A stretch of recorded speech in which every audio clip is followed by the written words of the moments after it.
Nagbabalik ang PTV Sports. Sa ating sports banter, ating makakausap si John Lloyd Caballo, isa sa rising track and field athlete ng bansa. Magandang umaga, John Lloyd. Magandang umaga. Ano ba nickname mo? Ang tawag namin sa'yo? Lloyd po. Lloyd. John Lloyd. John Lloyd Or Cruz? John Lloyd Cruz. Lloyd. Lloyd, simula ko na yung tanong na. Isa ka sa mga, kumbaga, yun nga, rising star pagdating sa track and field. Pero, kwento mo muna sa amin, paano ka ba nagsimula sa track and field? Ayun po, way back sa Puerto Princesa sa Palawan. Mayroon po kasi akong teacher na coach po doon sa amin sa school namin. So, hinikayat niya ako na sumali sa track and field. Pero wala po talaga akong plan.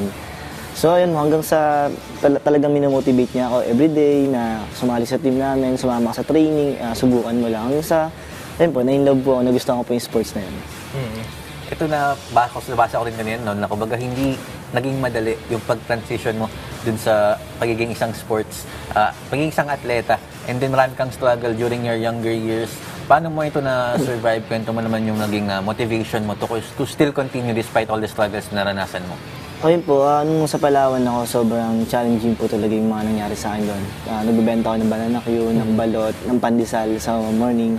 So, yung challenge po doon na talagang gusto ko po talaga yung ginagawa ko eh. Then, alam ko sa sarili ko na dahil sa challenge na yun, mas pinatatag po ako ng panahon.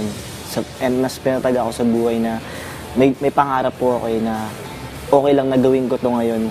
I think may magandang mangyayari sa akin in the future. So, yun po. Yun nga yung sinasabi natin, no? Nung nakaraan din, meron tayong mga atleta na nakausap na meron talagang, meron mga kwentong atleta na ganitong klase, di ba? Na, alam mo yung sa hirap ng pagkakataon, di ba? Maraming mga ganun eh. So, nagsikap talaga. Nagsikap talaga. Yun talaga yung nakakabilib sa isang atleta, yung drive nila na magpatuloy, di ba? Yung perseverance, kumbaga.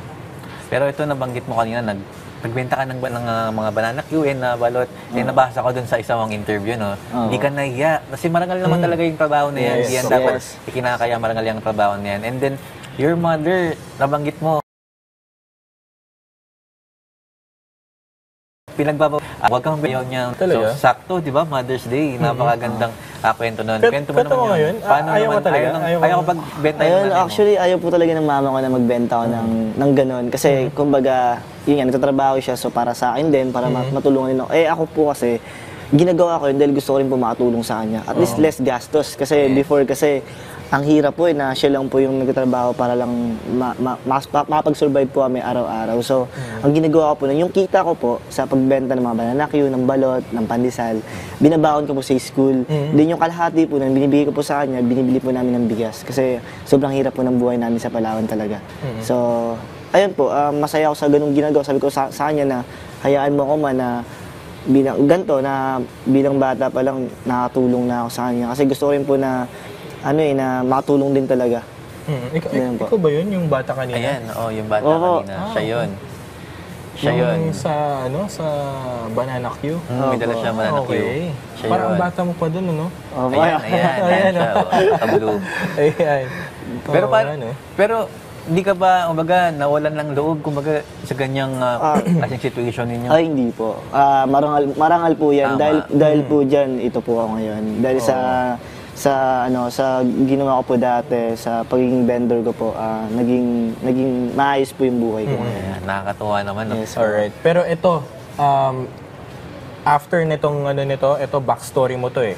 Backstory mo to, itong pagtitinda, yung naging buhay nyo, yung mga paghihirap nyo at kung paano ka nagsimula. Pero dito, sa experience mo sa latest competition nyo sa Philippine Athletics Championships, kwento mo naman yung naging experience mo doon at ano ba yung mga magandang karanasan na nakuha mo ron? Sa experience ko po dito sa nakatapos na Philippine Athletics Championship, sobrang saya po. Kasi yung makapag-compete ka, parang siyang international competition eh. Lalo yung stadium po sa New York City. Sobrang saya po kasi unang-una makapag-compete ka kalaban mo yung mga taga ibang bansa, mga international. Sobrang saya po sa feeling nun. Kumbaga parang feel ko nasa SEA Games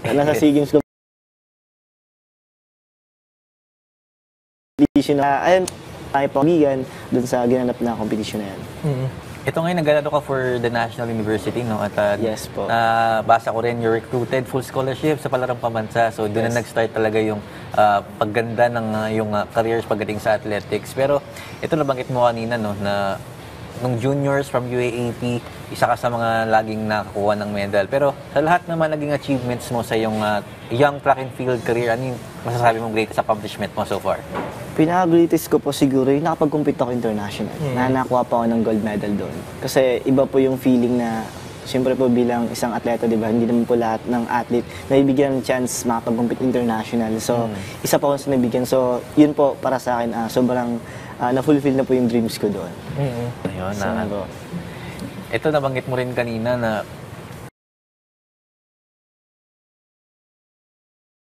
kumbaga nasa ka na sa international competition, pero may gusto ka pang ma-achieve for your career as in athletics. Ano ba yung gusto mong ma-achieve this year? This year po, syempre, gusto po makapag-SEA Games talaga. Kaya nag-ready po talaga ako. Lahat po ng training ngayon talagang train hard po talaga ako. Day by day talagang hindi na po ako nag-skip ng training. Talagang pinaghahandaan ko po to. And ayun, someday, I want to be an Olympian runner.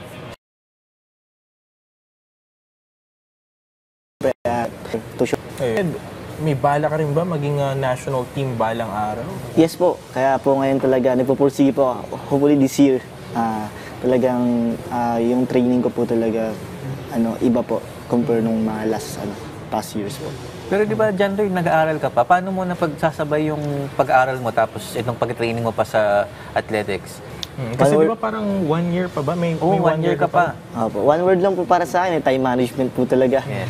Ayun, talagang yung pag-aaral at pag-ensayo, kaya ko naman din po pagsabay. Sa morning, pupunta po ako ng ultra, nagbibiyahe po ako. Then, sa hapon may class, ganun po. Ito, gusto ko tanong to bukod dun sa pagtitinda, di ba ang dami na nagawa ni sa pagtitinda, gustong mag-SEA Games, nag-international competitions, marami pa di ba? Marami pa.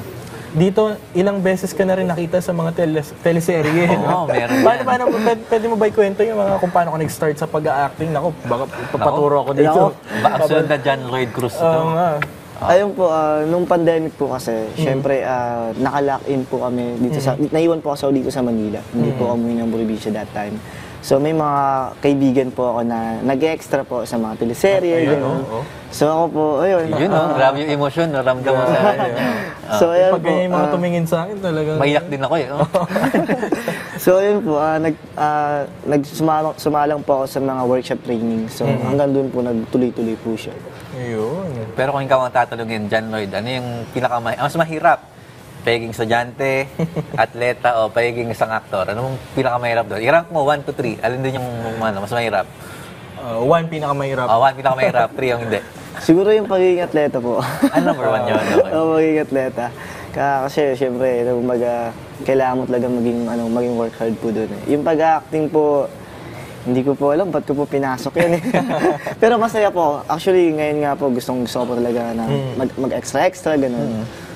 Actually, maganda yun. Kasi nga, tinatry niya Di ba? Tinatry niya yung iba't ibang bagay. So, maraming mga options, maraming mga mapupuntahan, maraming pwedeng masubukan. Sinusubukan ko rin po kasi yung sarili ko talaga kung ano ba talaga yung para sa akin. O baka hindi lang talaga ako sa pagiging atleta, baka dito po talaga ako sa pag-extra, pag-acting po, gano'n. Abangan ko mga commercials nito. Yun ang maganda sa isang atleta kasi talagang tinatry niya kunin or kung hanapin kung yung full potential niya bilang isang atleta at bilang isang tao, di ba? Isang mamamayan. So, pwede mo ba mga upcoming competitions mo at siguro baka may mga gusto ka pang idagdag dun sa mga sa talent mo, mga gusto mong subukan. Ano pa ba yung mga abangan namin sa'yo? So yun, meron po upcoming competition ngayon sa Patapa Weekly Relay kasi yun po yung pinaka-last qualifying for SEA Games po. So doon po sila at last magbe-base kung makukuha po for line-up po for the SEA Games. So, pero tingin mo, ano pa yung kailangan mong gawin or kailangan mo pang i-improve sa makapag-member? Work kasi last year medyo kinapos po ako sa training preparation din talaga. So ngayon, at least ngayon, mas maganda po yung preparation ko kasi nung March po, nag-start na rin po talaga ako. Hanggang ngayon po, tuloy-tuloy po yung ensayo ko. So I think magiging maganda yung resulta nito. Kaya, see you Patafa. Ayun. Pero gusto ko lang add, no? Last 2022, tama ba yung SEA Games na sinasabi mo? kanina yung napag-usapan Yes. natin, no? Thailand. Meron kang na-miss na hindi ka nakapag dahil hindi mo na-hit, tama ba? Pwede mo Opo, yung last SEA Games qualifying po dati sa ginanap sa Imus Cavite, meron po kasing qualifying standard. So that time, syempre po after pandemic, hindi naman po ganun ka-insayado, ka-prepare yung yung training ko. So hindi ko po na-meet yung qualifying standard for SEA Games before. So kaya hindi rin po ako na-select para mag-compete po sa SEA Games dati. Ayun, pero this year, This year po, kaya naman po, naniniwala po ako sa sarili ko na kakayanin ko po na may hit po yung standard nila ngayon. Kasi ang kailangan lang naman po is ma-hit po yung bronze standard and syempre po maging rank 1, 2 dito sa Pilipinas sa event ko po. ayun. So, message, may gusto kong message. At, Batiin. batiin. Mother mo, Oo. Mother's Day. Binabati ko po yung mama ko. Hi ma, Happy Mother's po. Happy Mother's Day po and I love you so much. Miss na po kita. Ayun, miss na po kita and see you soon po sa Palawan. And nagpapasalamat po ako sa Philippine Athletics Association po dahil sa opportunity po na binigay sa akin na makapag-compete po sa Philippine Athletics Championship. And nag-thank you po ako sa mga coaches ko, kila Coach Dags, sa KJ Management, and lalo po sa dahil po binigay makapag-competition. Kundi dahil po sa kanya, hindi rin po ako makapag-compete sa national. So, ayun po, binabati ko rin po yung mga taga Palawan, sa barangay ko po, Barangay Siksikan, sa Puerto Princesa City. And ingat po kayo dyan. See you soon po. Ayun, maraming salamat John Salamat, Lloyd John Lloyd. Cabalo, no, ang ating rising star, ang ating rising track and field star ng bansa. So, good luck sa iyong future endeavors at ang iyong journey bilang atleta at pagiging artista. Yun, abangan natin yan. Abangan natin yan.